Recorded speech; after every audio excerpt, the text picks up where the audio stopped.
Hey everyone, welcome to Founders 365 with me, Steven Haggerty.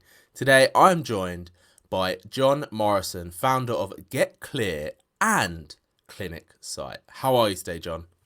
Great, Stephen. So glad to be a part of this, and I'm excited for this chat today. I'm glad you're here and thank you for joining me all across the pond in Canada. And you're very lucky I didn't say the States because I know sometimes people get very touchy about that. Yeah. Well, we like to think of ourselves as America's hat, and or maybe America is Canada's shorts. But Maybe. I don't know. It's I hear so many great things about Canada. I haven't been, but it is on my list to visit and yeah, yeah, hopefully next year that'll become a yeah. reality. It's a lovely place. You're always welcome. I'll give you a tour of the West Coast, Vancouver. That's where we are. Some places are better than others in Canada, just Always like the way. Always the just way. like in the UK, as you know. Uh, Exactly. Just like anywhere really, right? Totally. But it's a fun place. It's a great place to be an entrepreneur. Vancouver's got a great tech scene, and and COVID doesn't really matter actually. So, but Yeah. but it's still a great place to do business, and I love being Canadian. We've been pretty good sheltered from the coronavirus. It hasn't hit us like it has in some countries, so I'm proud to be a Canadian in that way as well. For More and sure. more, I appreciate it. No, it's been a crazy year, and I'm sure we'll come on to more of that later. But let's kick this off by getting an understanding of what Get Clear and Clinic Site are and what you offer, and then we can get into the story of who and why and how. hmm Well, Stephen, I had a major life pivot about just over 3 years ago, and read a book called Building a Story Brand by one of my favorite authors. His name's Don Miller. And if you haven't read Building a Story Brand, it was a tremendously successful book, a New York Times bestseller. And right at the end of it, I read it. Actually, the second time that I read it, I didn't even see it the first time. Second time I read it, Don talks about there's these story brand guides that are available if you want help creating a clear message. Because I just realized, people, businesses of all sizes struggle to communicate clearly what they do, Hmm. and StoryBrand was really leveraging the power of story to connect with the people that you want to reach. And so I just gravitated towards that. And then when he started talking about these guides at the end of the book, I was like, who are these people? And so I did a quick look, and there was like two in Canada. So I said to my wife, like, we got to go all in on this. I'm just feeling so drawn to this. So I became a StoryBrand guide. And in those days, there was so much work, and like the fish were just jumping into the boat, and it was awesome. And then I realized that a lot of my success as a marketing consultant, as a story based marketer, was finite. Now it was connected to this book that couldn't stay popular. And as I was noticing that more and more guides were coming. So it started off three in Canada. Now there's like three in my city by this point. And I'm Wow. like, okay, this supply is going to go down and demand is going to go. Sorry, so the supply is going to go up because it's going to be flooded with guides as they realize this is a great way to earn a living. And the demand is going to go down because a book has a shelf life. Mm. And so I had to figure out, like, what am I going to do long term with this. And I realized that one of the main things that people ask me for help with is, after we created a clear message for them, then they often said, well, can you help me with my website? And so I would, okay, let's get out a napkin and let's draw out a website, and you can hand this to your developer. You can design your own on Squarespace. But that led to a major pain point where they realized, like, my developer, I can't get a hold of him, or he's going to charge me too much, or I try to do on Squarespace and it's just not going to look the same as you've, your napkin looks better than my design looks better. Looks. And so I just thought there's an opportunity here. And plus, with in the software space, you can get the subscriptions. The monthly recurring revenue is quite helpful, so it's not just trading your time for money. And so I jumped into that. Now, the background is probably I was very fortunate because my brother had designed a website platform on his own, and he got into that, and he was really passionate about empowering people to use their website and feel like ownership of it, so they could make their own edits and they could make their own design and make it look great with having little code, like no coding at all, actually. So I paired up with him. I said, what if we took the power of StoryBrand and websites and put those together and kept it under the Get Clear banner? So that was something that we started doing, and that's how Get Clear got its kind of a big push for the StoryBrand website builder. And yeah, it's been great ever since. We had great success right off the bat, and then in through COVID, it was just great that because we were website based, and people were not leaving their digital spaces, we've been able to even continue on with steady growth. So it's been an inspiring morph of StoryBrand with websites. Yeah, I love that. And for you, what I love about that story is the analogy of fish jumping in a boat, because I think every business owner, probably at the start, I guess, goes through that stage where they're like, oh my God, this is working. Like, we're nailing it. I don't know if you've ever seen that graph of like a day in the life of an entrepreneur where it's like, oh, it's working. It's horrible. I'm winning. I'm going broke within like 3 hours.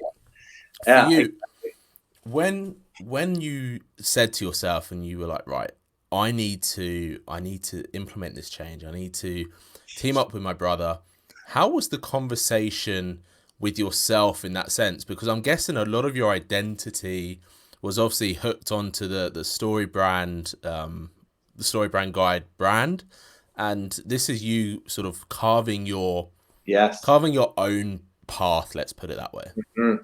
Yeah, and stepping out into an area that I was very much unqualified for. So, most people that are in, I mean, especially in marketing, our first inclination, and when someone asks for something, we say, yeah, for sure, I'll do it. And you don't have a clue, you're Googling it. And then once you figure it out, then of course, I've done this before, no problem. By your third time, you're not even, sweating anymore.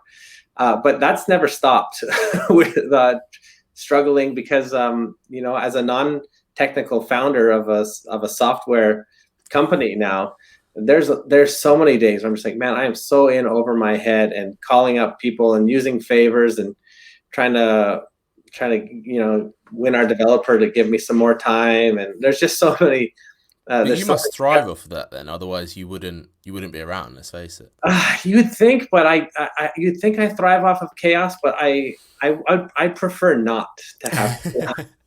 But like you're dealing with servers and complex code and stuff like that on the back end. Like our clients never see any of it because it's all simple user interface, right? So but like the sexy front end. Yeah, I know exactly what things are like on the back end at times, and you wake up and the server's down, and you scramble to figure out, okay, we got to get this back going up. And so that's just, anyone in software knows that there's so many bugs. Mm-hmm. It makes me appreciate every single bit of software. Like we're using StreamYard.com on this, and I know that somebody's put a lot of time into figuring out how to make this as easy as possible so that we can have this conversation to reach people.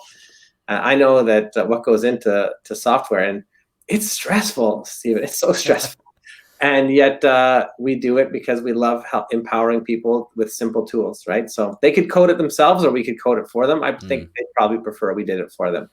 What I really respect about that is the core values that you guys are trying to stick to, and obviously are. How important was that sort of back in your story when you said to your wife, look, let's go all in on this. Let's, like you said, there's no one else really doing it. And that was your time to, again, carve your path.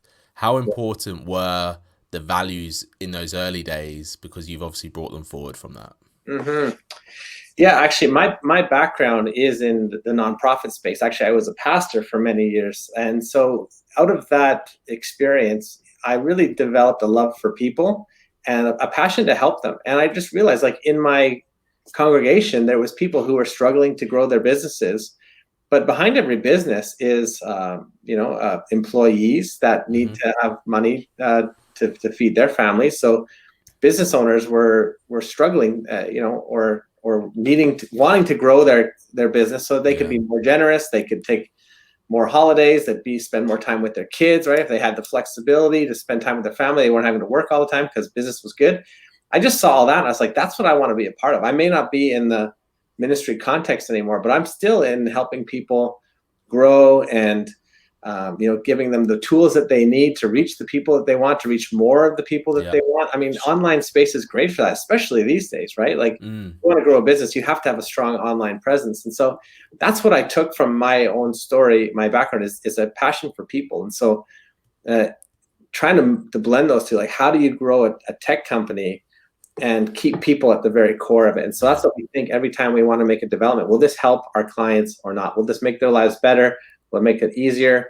Is it a feature that's in line with how people are consuming the internet these days? And that's why I love StoryBrand, because it really does connect with people. It's all about people. Yeah, spot on. People are online, and so we have to reach them where they're at and build that bridge. And that's what online tools do so well. So at the heart of Get Clear is all about people. You hit the nail on the head there. Behind every single business, there's employees. Behind every single business, there's a business owner. But they're all people, and people are what make up the world as we know it, and businesses as we know it. I think what's really interesting is how you're really combining that people-to-people connection with that online space, because there's lots of companies out there that get that so wrong. Let's face it. They miss the fact that actually there's a person at the end of this connection, at the end of this relationship.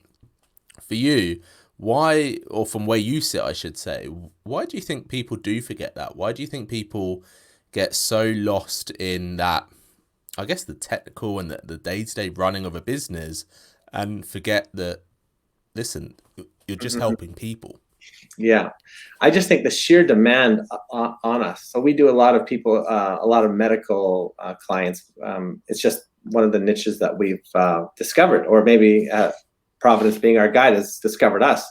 And if you think of like a chiropractor or a dentist or a massage therapist, or they all get in it because they want to help people and they want to make a living helping people. But then what happens is that you help people, and some of them come with fangs and claws, and they take a run at you, and that hurts. And sometimes that doesn't. It's very easy to take that pain that someone else has caused on your next patient. So that's one reason why they kind of get surly and forget about their passion for helping people. Another one is just the demands of life, right? You've got to run a practice, you've got to run a staff, you've got your notes to take, your documentation. You got to pay your bills, all those things. It's just the sheer demand makes it just like, now if I'm going to keep up with all this demand, I got to treat more people. So then your patients end up becoming like a name or a number, or just a file in a folder, or just something on your growth chart metric, right? And so it can be so easy to lose that. And then you got to do marketing on top of it. Like, you want me to have a website, and it's just overwhelming.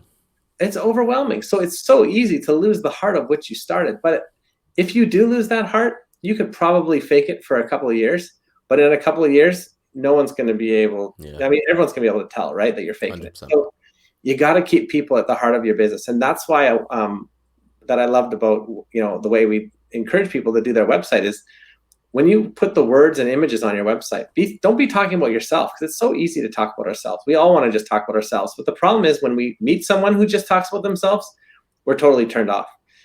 So a business owner, whether they be in the medical space like I've been talking about, or in construction, or in law, or in tech, whatever this, we have to get over ourselves and realize that our business exists because we're solving a problem for real people. We're giving them a solution to something that they woke up struggling with. Maybe it's kept them up all night. They were struggling with it. And our business exists because we can help them make their lives better. That's why my company exists, because people struggle with their websites. They hate their websites. They're ashamed of their websites. And as a result, they don't talk about their website, and they're missing that opportunity. So we provide them with great websites that they love to talk about, that connects with their ideal client or patient or whatever customer.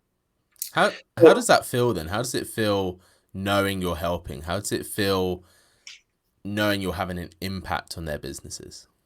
Yeah, that's the thrill that everybody wants to go through or to experience. I would say, like, maybe if someone's in a season where they're just like so caught up in, keeping the demand and trying to keep their head above water, just take a few moments and go to your Google reviews page and just read it, and remember that you do great work.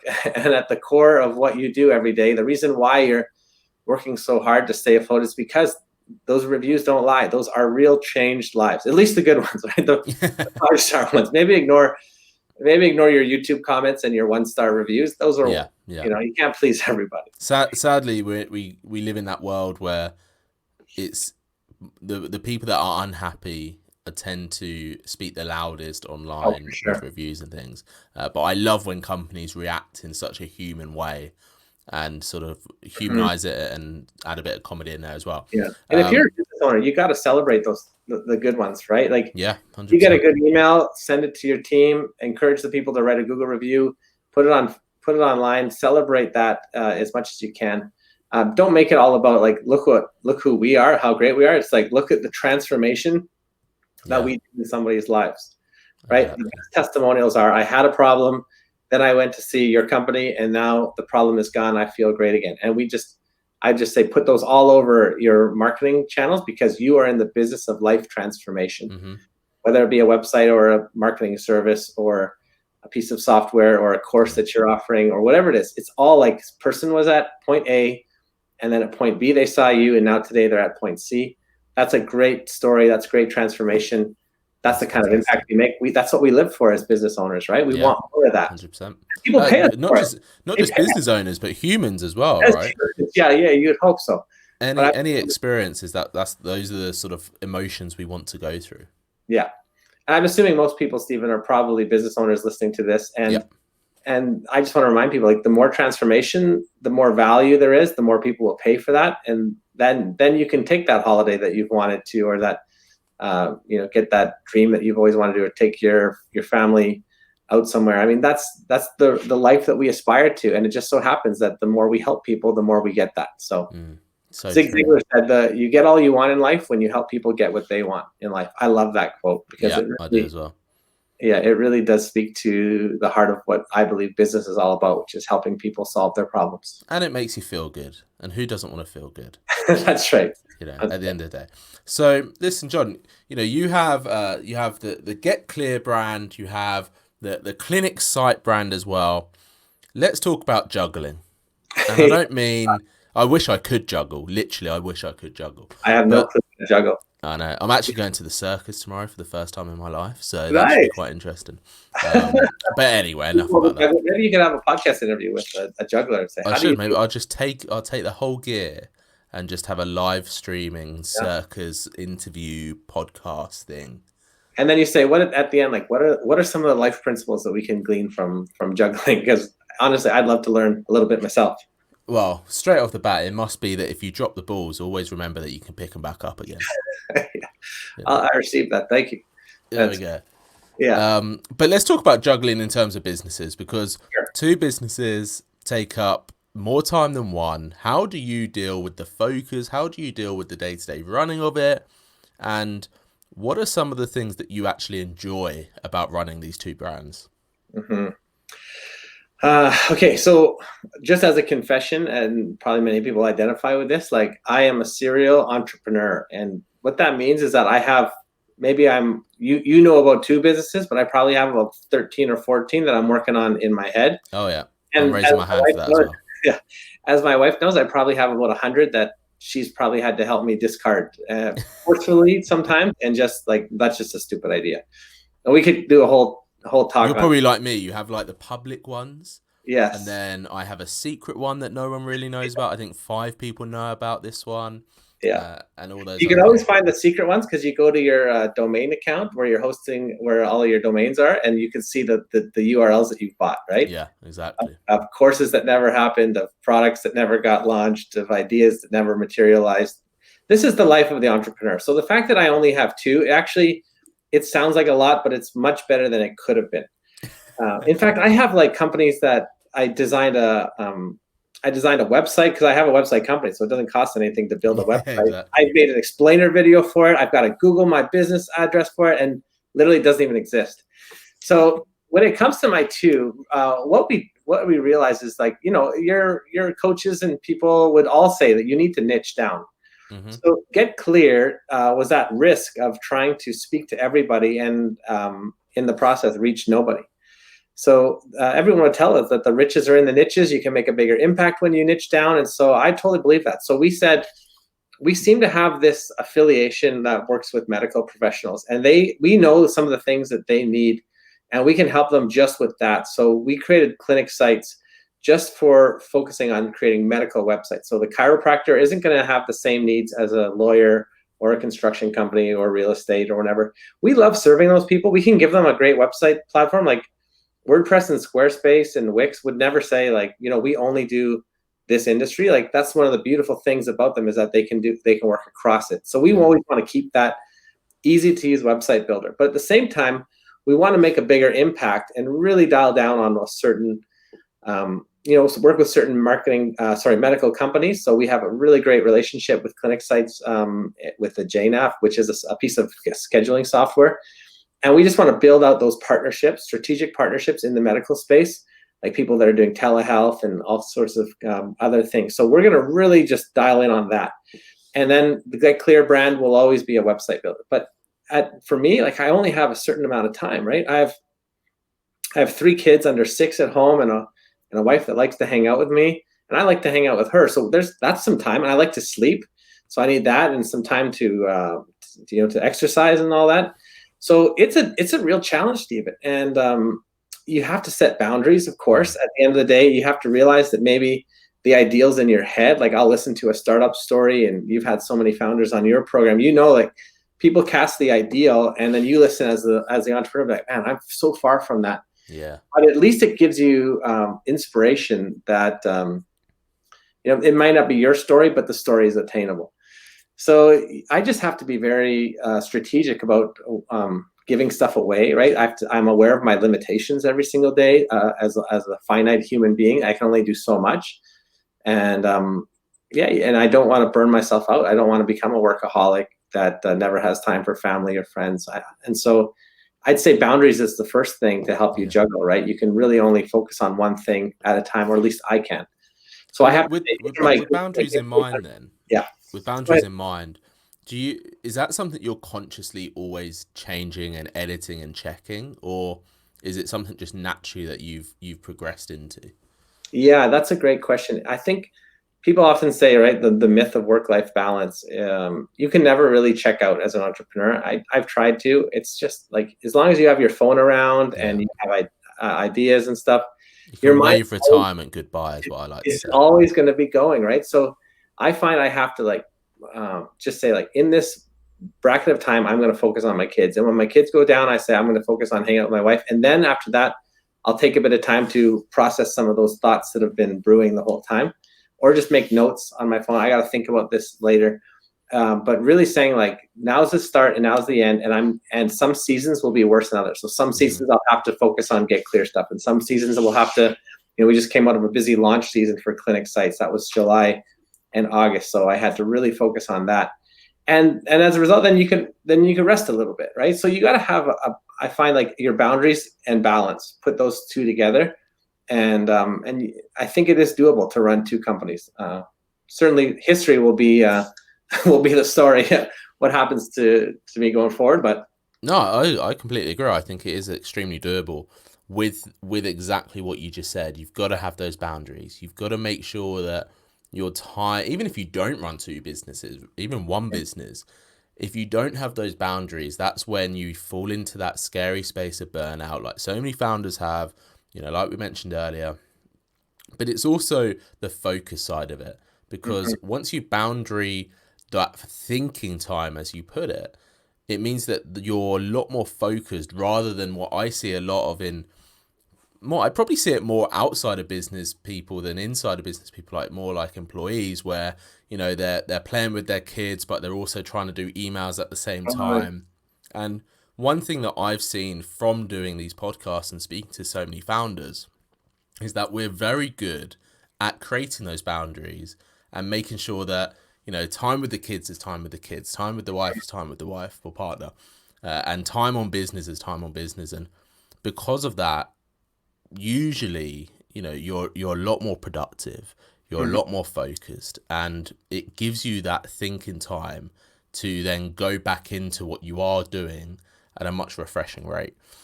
One thing I wanted to mention on this sort of podcast with you, especially because of the serial entrepreneur mindset, okay, how do you make sure you don't go after shiny objects? How do you make sure you don't have 101 domains and you're trying to do them all at once. Yeah. Well, let me tell you the story that haunts me is the story of the guy who walks 13 feet, but he does it walking 2 steps in one direction and then comes back and walks another 4 steps in the other direction. So now he's only 2 feet the other way from where he started. And he comes back 2 feet and then he goes over, and all of a sudden he's burned 13 steps and he's at the same place that he started, or maybe 1 step away from where he started, which is not far at all. So he's wandered all over the place and he's back to where he started. Versus the person who literally takes 13 steps in the same direction is going to get a lot further. So that concerns me. Or maybe you want to do That's a fantastic analogy. Yeah, or here's another one in case that one's already been used. You take a shovel and you take 1 scoop of dirt from every single plot, and at the end you're an inch deep. And you're a mile wide. I'd rather be way deeper, right? And take 13 shovels of dirt out of the same area, and you could go a lot further. Thinking about that haunts me. So the truth is that we really need to stay focused and be like, in this season, I have to focus on this, and I have to say no. It's kind of like when we find someone that we really like, and you want to commit to them, right? You're not just walking around in a room being like, no, I can't hang out with you. I can't talk to you. I can't, pursue this relationship. It's like, you look at your person, you say, yes, I get you. And you just have to use that focus of that strong yes to lead to all the no's. And that's all that, like, I've had to learn that. And then the other thing too, Steven, how about this? Like the delegator in you has to realize that you can't do it all on your own, right? I love one course that I took once. It's called Strategic Coach. One of the resonating things was that you need to, when you get an idea, the first thing you need to say is, who can do this? Not how do I do this, right? Because what happens is we get this burden as entrepreneurs. We get this burden on our shoulders. It's a great idea. It could help a lot of people. But because you think, I have to do this, how am I going to do this? How could I possibly fit this into my already crazy busy schedule? Yeah. But it's a great idea. So instead of saying how, rearrange the letters and say, who is going to do this for me? So maybe somebody on your team, or maybe you go recruit somebody, you sell the vision. I got this great idea. And so that's my goal, is to literally be so laser focused that I wouldn't have 2 companies. It's like, I have 1 person leading this company and 1 person here. Now, when you're in the infancy stage, with limited time and resources, you can't always just throw money away or whatever, but you can throw equity away. No, just kidding. Don't do that yet. But that's what you got to do. It's the who, not how, and that's how I can stay focused. So I say yes to 1 thing in a season, and then if it's 2 things while I'm offboarding one of them. So training up good people, I think, is the other principle too. I think that's good. So you can have some good who's in your life that you could say, I've been grooming you for such a time as this. This is now your responsibility to take this idea I have and run with it, and giving them clear direction, clear boundaries. Here's the stakes, here's the opportunity. That's the secret, isn't it? It's building that team, building that environment. Yeah. And finding people that you can build into. And if you have money, you can hire someone to do it. And if you don't have the resources, you can mentor someone. There's a lot of people looking for mentorships and internships and stuff. And that's, if you can put more of your time into cloning you into a younger version of yourself. There's no guarantee it's going to go well, but that's a great way to groom someone. 100%. One of the questions I often ask my clients is, what would the business need to look like if you were going to sell it tomorrow, or be in a position to be able to walk away? And that really allows them to move out of that sort of in and, doing everything themselves, to moving on to that position of, oh, actually, I need to replace myself. I need to get that team. And a lot of people think that when they say replace themselves or hire the mini you or the younger you, it has to be that one person, when actually it kind of doesn't, because you're going to be great at some things and you're not going to be great at some other things. So hire someone that is great at the thing that you're great at, and hire another person that is great at the thing you're not so great at. And again, it comes back to that kind of what we spoke about before in terms of the environment around you, in both in business but personal life as well. You've got to make sure that your business environment is really fueling the growth and the direction of where you want to go. And I guess on that note, John, is, where do you want to go? Where are you taking this? What's next for you? And I'm guessing it's some exciting places. Well, hey, I appreciate that guess. That would be my hope as well. Scale is the big word, right? I want to be able to scale influence. I want to scale income, because then I can be more generous. I can be generous with my family. I can be generous with our friends, with people in need. And just we all have this dream of what the rich life looks like. And to me, rich life looks like, the girl guide's coming over, and instead of like looking at your spouse saying, can we buy a box? Like, do we have the money? It's like, I'll take 10 boxes and I want you to give them all to the neighbors. Yeah. Being able to take nice vacations with memories that you cherish with your kids, all that. So to do that, I need to structure my business in such a way that it can get us there. And so the two options I see it, grow it out so that the monthly recurring revenue is such that you literally just, cash checks every quarter or every month, and it pays for that generous, rich lifestyle.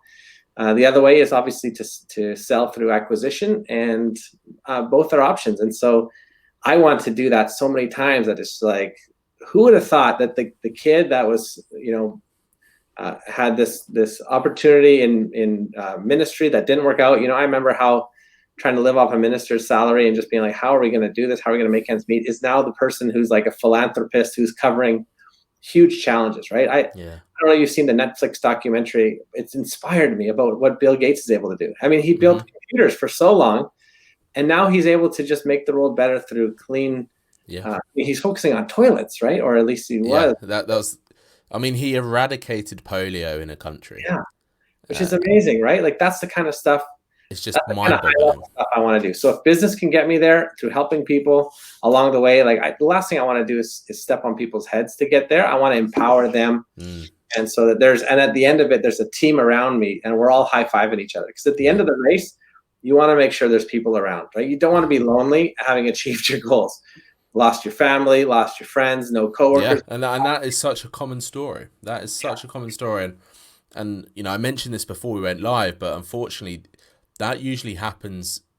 Well, people realize that after the fact. They realize it when they're sat in their house or when they're sat in their office and they look around themselves and other people are doing things that they forgot they wanted to do.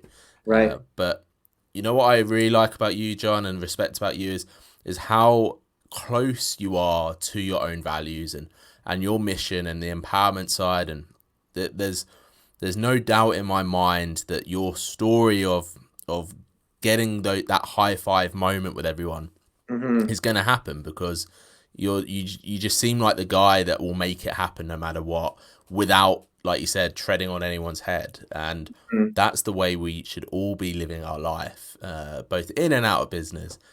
So thank you for imparting your wisdom on the show today, because that's really valuable. Well, thanks, Steven, for sharing your people and your platform and this great program that you've created. It came out of your own need for a challenge to help people, right? So I think we're aligned in that way. Like, we, at the heart of what we do, why we put out this energy, this creativity, is to help people, and in the process, it actually brings a lot of joy. And so maybe I'm just a sucker for my own joy, that I think I can get it through helping people and through philanthropy and generosity. But that's how you get it. It's not through. Nothing wrong with that. That's what I'm going to say. John, listen, one of my final questions is then, how can people find out more about you? How can people connect with the business? What's the easiest way to do that? Yeah, I would say a website is probably the way to go. If you are looking for an upgrade to your website, or you need to be able to feel like you have control of your website. So the horror story is that you spend thousands of dollars and you have no control over your site, because either your designer doesn't answer the email anymore, doesn't pick up the phone, or it doesn't exist, and he's not in business anymore. So you want to make changes. I believe everybody should be able to feel empowered to own their website, to love their website, and to know how to navigate their business as the website being the leader of it. So if that's you, Get Clear .ca is where you want to go. You can learn all about how to have a great website. And if you're in the medical field and you have a problem with your website, you're not alone. That's very common. There's an epidemic of bad websites in the medical community. We want to solve that at clinicsites.co. So everyone else, Get Clear. If you're in the medical sphere, clinicsites.co. And if you just want to have a conversation or get connected in the community, you can find me on all the socials, LinkedIn, Facebook. I'm around. and would love people just to reach out. My email address is john@getclear.ca, and I'm just going to put that out there, and people can respond accordingly. Love it. John, thank you so much for coming on Founders 365. I've really valued this conversation, and like I said, I wish you all the best in the world, but I have zero doubt that you're going to get exactly what you want. Thanks, Steven. It's great to be here and to meet you. Thanks everyone for listening and watching. This has been Founders 365.